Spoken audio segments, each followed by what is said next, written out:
नमस्कार, मैं हूं आपके साथ अनामिका पाल। आप देख रहे हैं RNI न्यूज। दिल्ली में यमुना की सफाई के नाम पर दिल्ली से आम आदमी पार्टी का सफाया हो गया। दिल्ली विधानसभा चुनाव में बीजेपी ने यमुना की सफाई को मुख्य मुद्दा बनाया था। दिल्ली में बीजेपी की सत्ता आते ही इस पर एक्शन भी शुरू हो गया। हालांकि अभी मुख्यमंत्री के नाम का ऐलान होना बाकी है, लेकिन दिल्ली के LGB के सक्सेना ने मुख्य सचिव सिंचाई एवं बाढ़ नियंत्रण के साथ बैठक की और यमुना सफाई के अभियान को तेजी से शुरू कर दिया। यमुना में बढ़ते प्रदूषण को रोकना कोई अभियान ही नहीं बल्कि हमारे वातावरण की जरूरत है। प्रधानमंत्री नरेंद्र मोदी ने दिल्ली विधानसभा चुनाव के दौरान ही यमुना नदी की सफाई का वादा किया था। बीजेपी की चुनावी जीत के बाद ही सरकार गठन के पहले ही यमुना सफाई का अभियान शुरू हो गया है। सफाई अभियान में कई सारी एजेंसियां शामिल हैं। कई चरणों में यमुना की सफाई का लक्ष्य रखा गया है। आपको बता दें कि दिल्ली में यमुना का जल प्रवाह लगभग मृत प्राय हो गया है। अविरल और निर्मल बहने वाली यमुना नदी अपने अस्तित्व की लड़ाई लड़ रही है। आज यमुना के हालात से हम सब वाकिफ हैं। यमुना जहरीले झाग और काले पानी से भरी हुई है। वजीराबाद से ओखला तक केवल 22 किलोमीटर का क्षेत्र 76% प्रदूषण का शिकार है। यमुना में रोजाना लगभग 350 लाख लीटर गंदा पानी और सीवेज के 18 बड़े नालों से सीधे यमुना में गिरता है, जिससे यमुना का पानी आचमन योग्य नहीं रहा। मैंने चुनाव प्रचार के दौरान संकल्प लिया है कि यमुना जी को हम दिल्ली शहर की पहचान बनाएंगे।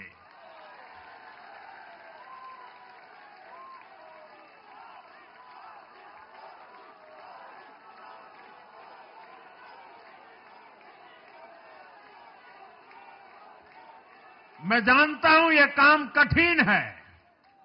मैं ये भी जानता हूं ये काम बहुत लंबे समय का है। गंगा जी का देखिए, राजीव गांधी के जमाने से वो काम चल रहा है। समय कितना ही क्यों न जाए, शक्ति कितनी ही क्यों न लगे, लेकिन अगर संकल्प मजबूत है तो यमुना जी के आशीर्वाद रहने वाले हैं। हम मां यमुना जी की सेवा के लिए हर प्रयास करेंगे, पूरे सेवा भाव से काम करेंगे। पिछले कई चुनावों में भी यमुना की सफाई का मुद्दा उठता रहा है। यमुना सफाई के नाम पर लाखों करोड़ रुपए खर्च हो गए, लेकिन सफाई तो दूर, यमुना में और गंदगी बढ़ती गई।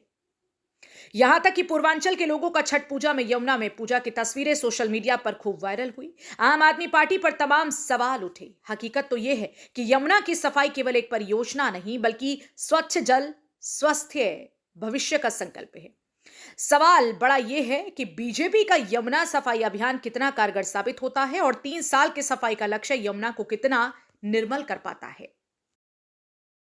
बहरहाल यमुना की सफाई का अभियान करने के लिए बीजेपी ने जो प्लान तैयार किया था, उसका असर अब देखने को मिल रहा है। सरकार का गठन होने के पहले ही सफाई अभियान की शुरुआत कर बीजेपी यमुना की सफाई की लक्ष्य की ओर कदम बढ़ा दी है। उम्मीद है कि यमुना नदी फिर से अविरल और निर्मल धारा में बहने लगेगी और लोगों का जो ये प्रदूषण की समस्या है उससे निजात मिलेगा। फिलहाल इस खबर में इतना ही। आप देखते रहिए RNI न्यूज अनामिका के साथ।